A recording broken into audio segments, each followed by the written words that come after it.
Okay, just one more follow-up video before I go to bed. I gotta work in like 2 hours, 3 hours. But the Magic Johnson, I'm a Laker fan forever. I really started loving the Lakers in the Nick Van Exel, Eddie Jones era. I was a little bit too young for the Showtime Lakers, even though I was alive. I just wasn't a huge fan at the time. Um, but moral of the story, it just made me look into Magic Johnson a little bit more because Magic Johnson adds up to 56. He had HIV supposedly, just like Charlie Sheen. But Magic Johnson is even age 56.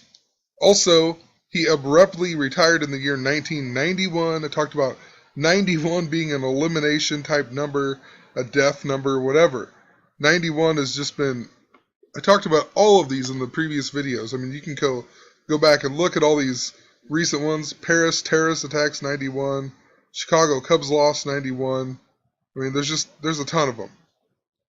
Anyway, or Magic Johnson even, I wanted to point out that he retired, then he went and he won the MVP of the 1992 All-Star game, but then he retired again, and then he came back in 1996 and he played 32 games and he wears number 32. And it just seems kind of weird. You remember, I mean, I'll never forget it. Nick Van Exel pushed the ref onto the announcer's table or whatever and got suspended, and Magic Johnson criticized him like crazy. And then Magic Johnson, it even says 5 days later, I never realized that as a kid, but 5 days later, Magic Johnson bumped the ref, and it's the most ridiculous thing ever. If that would have happened nowadays, I don't know. I mean, you could watch it on YouTube. You could tell he even didn't even really mean to. It's so stupid. He got suspended for 3 games for doing that. Are you kidding me? I mean, I don't know.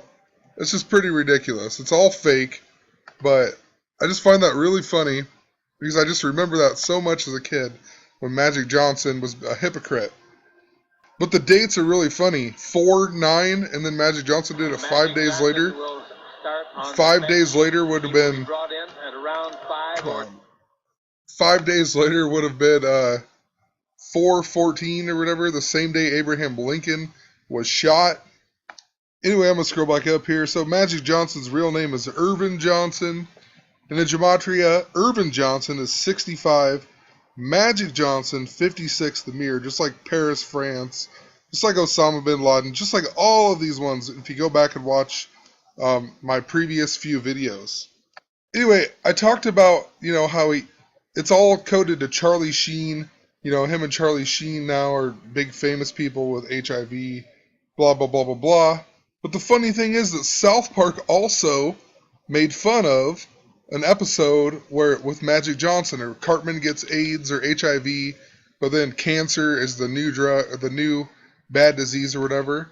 I mean, and what was it? Magic Johnson had to shoot up $100,000 in a syringe or something like that, and that's what cured his AIDS. But I mean, look at the episode here. It was called Tonsil Trouble, and it was season 12, episode 1, the 121, like Revelation. Also the 168th episode, Queen Elizabeth II adds up to 168. Also, New York City adds up to 168. I mean, just like how they made fun of the Mormons, I just said that they made the one about the kids dressing up like ninjas on the last episode, and then everybody thought they were ISIS and they were scared of ISIS.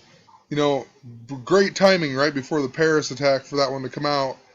And even the one tonight was about how everybody's stupid and the ads control the news and everybody believes, like, nobody can see what's really going on. That's pretty much what the whole episode is about.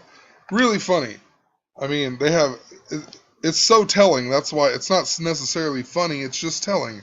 But this episode, anyway, Tonsil Trouble. Let's look at Tonsil Trouble in Gematria. Tonsil Trouble adds up to 56. Now, what are the odds of that? You're telling me this wasn't pre-planned? No way.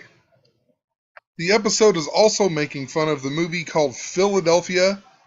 I mean, I even have a video on this movie I've talked about Philadelphia over and over and over, dealing with Pope Francis and whatnot.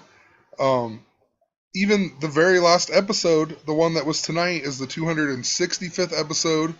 The 265th day is 9/22. It's the same day that Pope Francis came to the United States. It's the same day that the Mormon Joseph Smith was able to go get the golden plates. But, I mean, they make fun of this movie. I mean, come on, Tom Hanks. Tom Hanks, even born in the year 1956. I mean, what are the odds of that? They're making fun of the movie Philadelphia. Also, remember, Philadelphia adds up to 65, the Mirror of 56. Even Tiger's Blood adds up to 126, like Charlie Sheen and the Tiger's Blood. This movie is 126 minutes long. And 126 is interesting for the fact that 56 days is a span of 1 month, 26 days. So it's literally like 126 and 56. The whole movie is about AIDS, but Bruce Springsteen is also the guy who wrote the soundtrack or whatever, the famous song on there, The Streets of Philadelphia. Look when he was born, September 23rd, 1949. Both numbers we've talked about over and over and over. Pope Francis came to the United States on his 923rd day as being Pope on 9/22. He went to the White House on 9/23 at 9:23 a.m. That's the 266th day. He's the 266th Pope.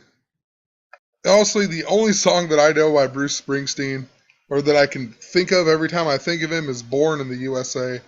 Maybe other people think of other stuff because different times or whatever, you know what I mean?